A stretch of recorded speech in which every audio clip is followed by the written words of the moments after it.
ہزاروں لوگ اس وقت سامنے بیٹھے ہیں. آپ بتائیے کہ مخالفین نے اس خانقاہ کے بارے میں کیا کیا منفی پروپیگنڈا نہیں کیا. آپ نے کبھی اس عاجز کی زبان سے کوئی لفظ سنا؟ میرے بھی اندر دل ہے، میرے بھی احساسات ہیں، میں بھی ہرٹ ہوتا ہوں، مجھے بھی دکھ ہوتا ہے، میں بھی کئی مرتبہ صفائی میں بیٹھ کر روتا ہوں، مگر کبھی میں نے اپنی زبان نہیں کھولی. کیوں کہ میں نے اپنے بڑوں سے دین کو سیکھا. مجھے پتا تھا کہ میں کسی بات کے اوپر بات کب کروں گا جب موقع آئے گا. آج شریعت نے مجھے موقع دیا کہ میں اس بات کو کھولوں، تو میں نے قرآن مجید کی تفسیر کرتے ہوئے فتبینوا کے لفظ کے سامنے اپنی حقیقت حال کو کھول دیا. تو میں نے گویا قرآن مجید کی تعلیمات کے مطابق اس معاملے کو سمیٹ دیا. لہذا آج کے بعد ایسے منفی پروپیگنڈے کو زمین میں دفن کر دیں. کوئی اگر بات کرے تو اس کے منہ کو بند کر دیں، اور اگر کوئی بندہ اپنا زبان بند نہ کرے تو آپ اس سے اپنا تعلق ہی چھوڑ دیں. ارادت شیخ سے ہوتی ہے اور محبتیں دوستوں سے نبھاتے پھرتے ہیں. اور جی فلاں سے میری دوستی تھی، اس سے مجھے میسج بھیج دیا تھا. بھائی کہاں گئی تمہاری دوستی؟ تم کتنے جو ہے وہ بغیرت بیٹے ہو جو اپنے باپ کے بارے میں ایسی باتیں برداشت کرتے ہو. مکتوبات امام ربانی مجدد ثانی رحمۃ اللہ نے امام ربانی مجدد ثانی رحمۃ اللہ نے فرمایا ہے کہ جو مرید اپنے شیخ کے بارے میں بات کرے کتا اس سے زیادہ بہتر ہوتا ہے. یہ الفاظ ہیں حضرت مجدد صاحب کے. کیوں کہ کتا وفادار ہوتا ہے، یہ مرید اپنے شیخ کا وفادار نہیں، یہ کتے سے بھی بدتر ہیں. ہم نے ایک مرتبہ یہی مجدد صاحب کا کوٹ کسی میسج میں کہہ دیا، لوگوں نے کہنا شروع کر دیا وہ جی وہ تو اپنے مخالفین کو کتا کہتے ہیں. بھائی میں نے نہیں کہا، میں تو مجدد صاحب کا قول نقل کیا ہے. بغیرت بیٹے کو آپ کیا کہیں گے؟ یہ بات ذہن میں رکھیے، آج کسی کو کچھ کہہ دینا بہت آسان ہے. کل جب قیامت کے دن اللہ کے سامنے کھڑا ہونا پڑے گا اور اللہ پوچھیں گے بتا تو نے فلاں کو دلیل کیوں کہا، فلاں کو کمینہ کیوں کہا، فلاں کو تو نے یہ کیوں کہا، وہ کیوں کہا. اس وقت کوئی ماں نے ایسا بیٹا نہیں ہے نا جو اللہ کے سامنے کھڑے ہو کر جواب دے سکے گا. اتنی بات ذہن میں رکھیے کہ انبیاء معصوم ہوتے ہیں اور اولیاء محفوظ ہوتے ہیں.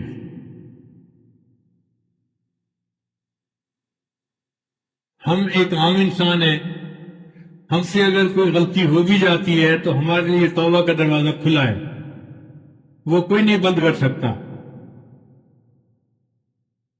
اللہ کے حبیب نے فرمایا التائب من الذنب کمن لا ذنب لہ. گناہ سے توبہ کرنے والا ایسے ہوتا ہے جیسے اس نے کبھی گناہ کیا ہی نہیں. اس لیے کوئی شرابی ہو، کبابی ہو، دھانی ہو، ڈاکو ہو، اگر توبہ کر لے تو کوئی بندہ اس کی توبہ کے بعد اس کو دوبارہ ان ناموں سے یاد نہیں کر سکتا.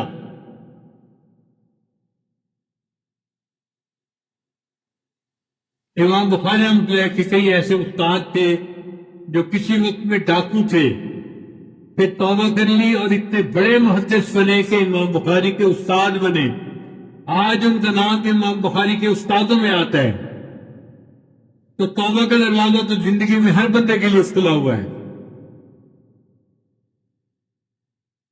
ہونا یہ چاہیے تھا کہ جیسے نبی علیہ السلام نے عائشہ صدیقہ رضی اللہ عنہا کو فرمایا تھا، عائشہ اگر تم سے کوئی غلطی ہو گئی ہے تو تم توبہ استغفار کرو، اللہ گناہوں کو معاف کرنے والے ہیں.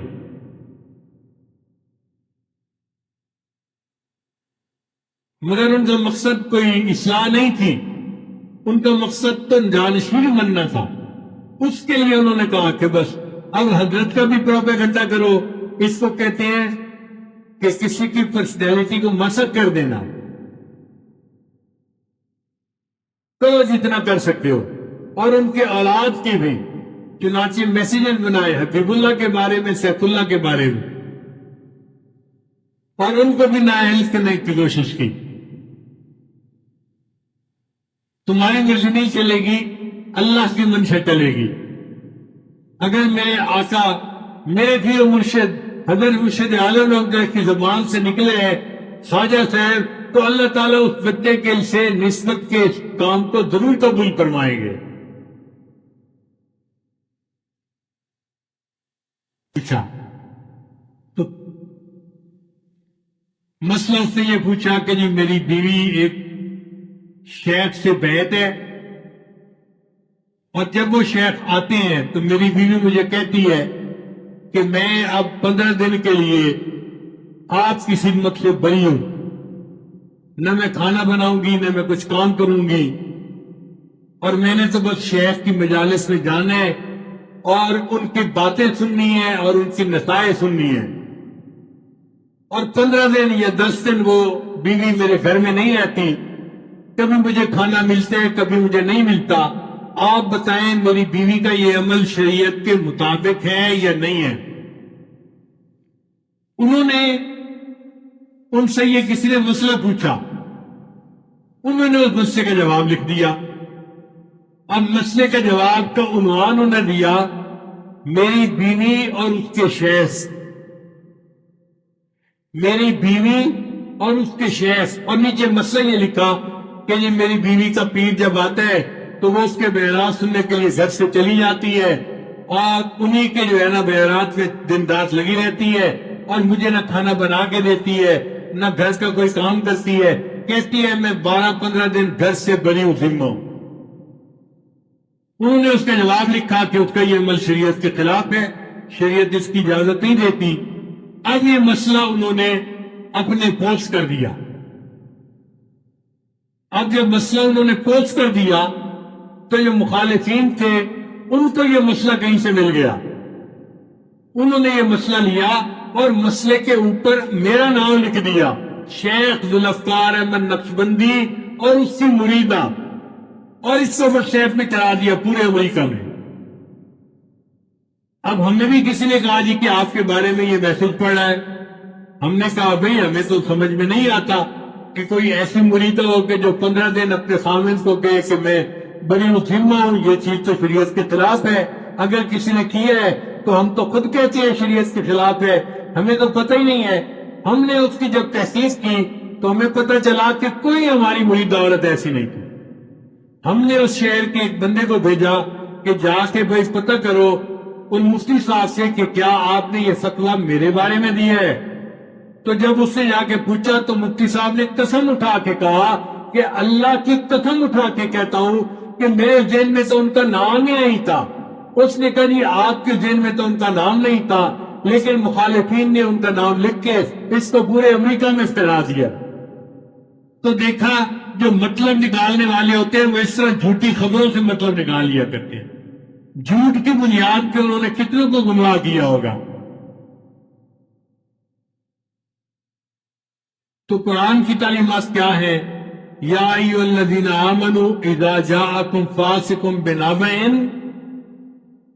فتبینوا. یہ لفظ یاد کر لو، کیا نام ہے، کیا لفظ ہے؟ فتبینوا. چنانچہ جو علماء ہوتے ہیں وہ واقعی اس بات کے اوپر عمل کر کے دکھا دیتے ہیں.